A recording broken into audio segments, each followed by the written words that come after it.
Hello, Biblical History students. This is a short video on Chapter 8 in the Proven book. I want to make sure we go over a couple of things in Chapter 8 so we're all on the same page. And then I'll say a few words about the short little test you're going to be taking on Chapter 6 through 8. I'll probably have it up no later than tomorrow, and then I'll give you, over the weekend to do it. But again, the test is really just going to focus on what are some the fundamental points being made in Chapter 6 through 8. But we'll go over that. All right. You've done Chapter 8 already, and most of you've done fine. But I want to emphasize a couple of things. Obviously, Chapter 8 deals primarily with the monarchy under Saul and David. Starts with Samuel. It's basically 1st and 2nd Samuel. And again, the challenge is when you read 1st and 2nd Samuel is to read it as history about actual historical people and events, but at the same time you have to understand that these stories are crafted literarily into narratives, and you have to be good historians and good literary connoisseurs to understand what's going. And obviously what you see in all these chapters is Proven is kind of, again, combating the minimalist who basically see the narrative creativity and conclude immediately, oh, therefore it can't be historical. And obviously Proven's point is that that's probably not a good way to go to the text. It's a little too simplistic. I'm not going to go through every single question. You've already done them. But the big thing to realize is what the big difference between 1st and 2nd Samuel and 2nd Chronicles. 2nd Chronicles covers David as well. So why do we have two different accounts? It's dependent on when they were written. 1st and 2nd Samuel, part of the Deuteronomy history, written in the exile to answer the question, why are we in exile? What went wrong? So therefore, when you read 1st and 2nd Samuel, you will see that one of the highlights in those books is even these kings did a lot of bad things that went wrong. So when you're reading 1st and 2nd Samuel, that's what they're answering. By contrast, 1st and 2nd Chronicles, when you read 1st and 2nd Chronicles, it leaves out a lot of the negative bad things that are in 1st and 2nd Samuel. When you realize 1st and 2nd Chronicles was written after they came back from the exile, when they were back in the land and they were really struggling, that's when 1st Chronicles was written. You understand why it leaves out the bad stuff. It'd be kind of like if you are on a basketball team and it's halftime and you're getting your butt kicked and you're in the locker room completely dejected. The last thing you need at that point is the coach to come up and just tell how horrible you are. You need a pep talk. You need to get your spirits up. And so 1st and 2nd Chronicles focuses on the good things because it's speaking to the returned exiles who were really getting beat up at halftime. Okay? That's the difference of emphasis because of when they were written. All right. Proven talks about in the book of Samuel, which is really 1st and 2nd Samuel, it's really divided up into 3 parts. The first part is about Samuel, then you have a big chunk about Saul, then you have a big chunk about David. And sometimes scholars, all they want to do is divide things up, kind of dissect things. And trust me, you need to do that to understand the whole. Kind of sometimes you need to take something apart so you know how it works, but you got to put it back together. And Proven emphasizes that despite their attempts to dismantle things and dissect things, you still have to read these texts as a literary whole. Because reading it as a literary whole will help you understand what the narrative is about.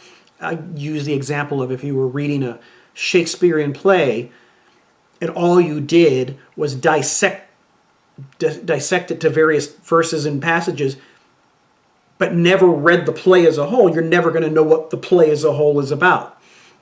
Same thing goes for books like 1st and 2nd Samuel. Okay. He also talks about, some of the archaeological stuff that we do have that seem to conflict with what we find in the biblical text, like the Tel Dan stela, about who was it who actually killed Ahaziah and Joram. In the biblical text, we're told it's Jehu. This is going to be in 1 Kings, actually. Whereas when you get the account of Hazael of Aram, his account, he claimed he did it. So who killed the two other guys? Provin explains what that is, how that is. He does mention, and this is important to realize maybe for a test, when it comes to specifically nailing things down in history, there are 2 points in Old Testament history that we can nail down to the specific years. And it's because of those 2 points that correspond with other, like Assyrian annals, I think. Based on those 2 points, that's how we can fill in the gaps for the rest of Old Testament history. 853 BC, where's BCE? I don't know. 553 is the Battle of Karkar, where Assyria fought a coalition of kings from Syro-Palestine. King Ahab was one of them. So when we read in, I think it's 1 Kings, Ahab's death, we can pinpoint it to what the Assyrian annals say at the Battle of Karkar. We know exactly when Ahab died. That's one. Also, 841 is when King Jehu paid tribute to Shalmaneser III of Assyria. It's mentioned in Kings. It's also mentioned in the Assyrian annals when that happened, and so we can pinpoint when that happened. So those are 2 distinct historical dates in the Old Testament that correspond with what we know elsewhere. He also points out, when you read the text, the reign of Saul, there are some textual problems. When you look at the Hebrew text, the Greek Septuagint text, how old Saul was, how long did it reign, there's a few problems with nailing down the length of his reign, and that's just the way it is. When he talks about 1 Samuel 1 through 7, it's a great story to read anyway. The ark narrative, he talks about how some scholars view 1 Samuel 1 through 7 as just coming from a completely different source. It was just added on later to the Saul and David stuff, and therefore it really isn't part of the original. Provin makes a really good case that it is part of the original. It is intricate to understand the overall narrative of 1 and 2 Samuel. Again, you've done this, so that's an important thing to realize. He also talks about when the Israelites ask for a king, some scholars say, here it says some people had a problem with Saul's kingship.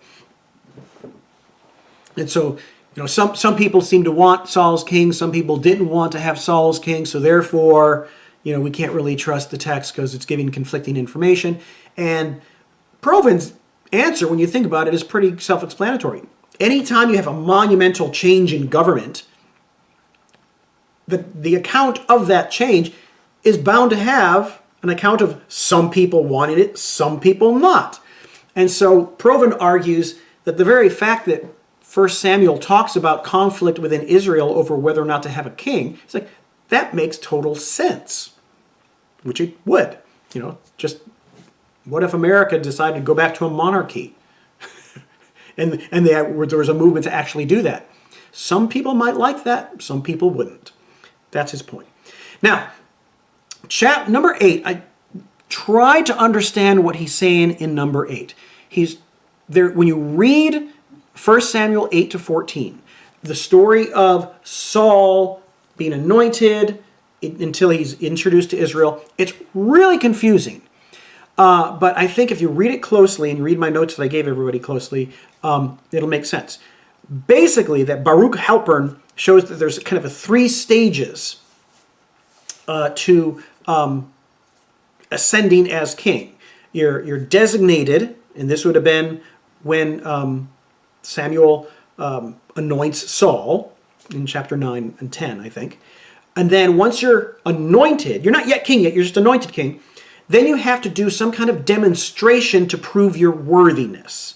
And this is where, when you read what Samuel tells Saul to do, he goes into detail, do this, this, this, and then when you get to the Philistine garrison, your hand knows what to do.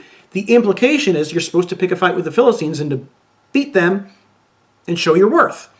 But then what happens is Saul goes home. He doesn't do the demonstration that he should have done. Therefore, when he is introduced to Israel as the next king, that's why people aren't really convinced yet, because he hasn't proven himself. Plus the fact he's a scaredy cat. That's the problem. And then what happens later on, so basically that demonstration test still has to be done. And that is done later. When he finally does that later, and you can see it in my notes, after he does that demonstration to prove he's worthy to become king, there's a second confirmation. Then Saul is finally accepted as Israel as a whole, because he finally did that. So therefore, when you read 1 Samuel 8 to 14, it can be kind of confusing, because like he's confirmed as king twice. What's going on? Provin explains why, which is kind of interesting. Okay, I'm not going to. A few other things at the end. Provin talks about Mackenzie and his reinterpretation of the David narrative. Most people in your homework basically said you were not convinced of Mackenzie's and Halpern's description of David as a murderous psychopath, and they changed everything around. And again, Provin is making the argument that those arguments have less credibility than the actual text itself. You can't just move things around on your own.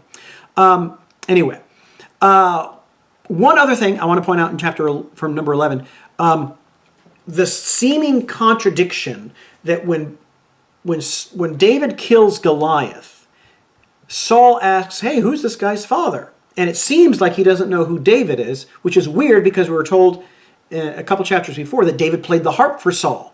And so some scholars look at that and they say, well, here in this story, David played the harp for Saul, but here in the David and Goliath story, Saul's asking who he is. So clearly, this is a disjointed, contradictory narrative that we can't trust. Provin goes into a close reading of the text, and he points out that Saul isn't asking who David is. He knows who David is. He's asking who David's father is. And the reason he's asking who David's father is because the thing that Saul put forth to his army is whoever kills Goliath, his father and his family will basically not have to pay taxes anymore. And so when you realize that, David kills Goliath, Saul's like, okay, who's your father? Let's tell him that he doesn't have to pay taxes anymore. When you understand how the text is, it fits in with the text. It doesn't contradict the text. That's his point. He also mentions there's that contradiction about who killed Goliath.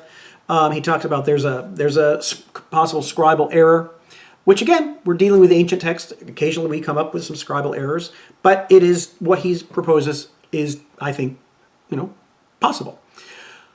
He talks about the reality of David's kingdom. His whole point there is that sometimes we project on the text like some Sunday school understanding that David had this wide-ranging kingdom that rivaled Assyria. The text doesn't say that.